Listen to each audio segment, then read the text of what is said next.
2025 দেখতেই পাচ্ছেন ঝকঝকা রোদ।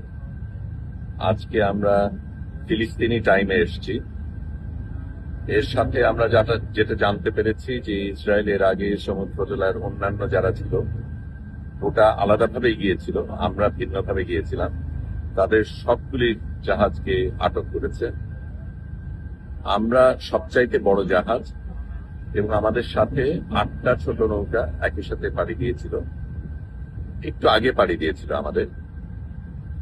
আমরা এই মুহূর্তে একমাত্র এই 9টা যানবাহন যেগুলি মুক্ত রয়েছে, সেভাবেই আমাদের পরিকল্পনা ছিল যে ওদের উপর কিছু হলেও আমরা যাতে এগিয়ে যেতে পারি। আমরা আজকে ফিলিস্তিনি টাইম জোনে এসেছি, এখনো দূরত্ব রয়েছে, তবে আজকে আমরা এই 8টা ছোট নৌকাকে পার হয়ে যাব এবং তারপর থেকে আমাদের এই জাহাজটাই সবচেয়ে আগে থাকবে। বোঝাই যাচ্ছে আক্রোশটা আমাদের উপরই পড়বে, কিন্তু আমরা একেবারেই প্রতিজ্ঞাবদ্ধ যে আমরা একেবারে গাজা পর্যন্ত যাব এবং কোনো বাধাই আমরা গ্রহণ করব না। এটা বলা প্রয়োজন যে সমুদ্র জেলার যেই নৌকাগুলি ছিল তাদের কিন্তু দায়িত্ব ছিল ত্রাণ নিয়ে যাবার। আমরা কিন্তু ত্রাণের জন্য যাচ্ছি না, ত্রাণ দেওয়ার জন্য যাচ্ছি না। আমরা একটা অবৈধ সিজকে ভাঙবো সেই উদ্দেশ্য নিয়ে যাচ্ছি। এবং এখানে এই নৌকাতে অনেক সাংবাদিক রয়েছে, ডাক্তার রয়েছে, সাথে অন্য কর্মীরাও রয়েছে।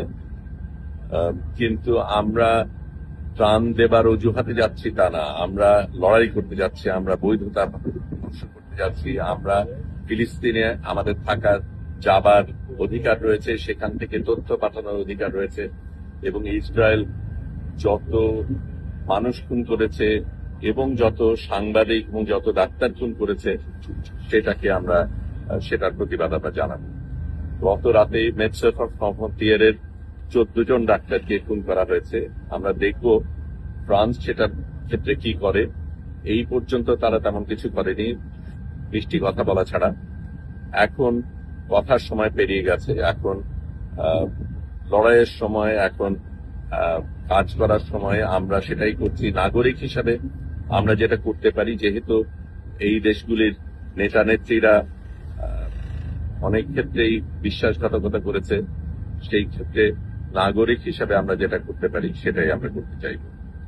এখন আমি ক্যামেরাটা ঘুরিয়ে দিচ্ছি, একটু ঘুরিয়ে আপনাদের এই নৌকার ডেকের অন্য দিকগুলি দেখাচ্ছি।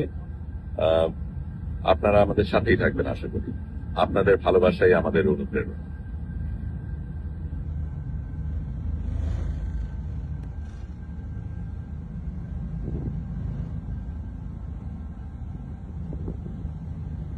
সকলে এখন উপর থেকে ওঠেনি।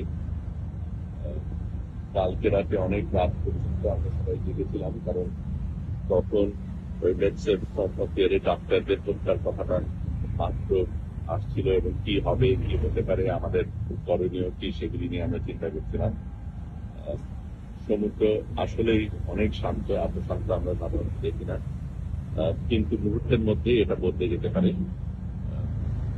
গতকালকে তো খুব খারাপ অবস্থা ছিল, আমিও একটু অসুস্থ হয়ে পড়েছিলাম, তবে এখন পুরো চাঙ্গা, লড়াইয়ের জন্য প্রস্তুত।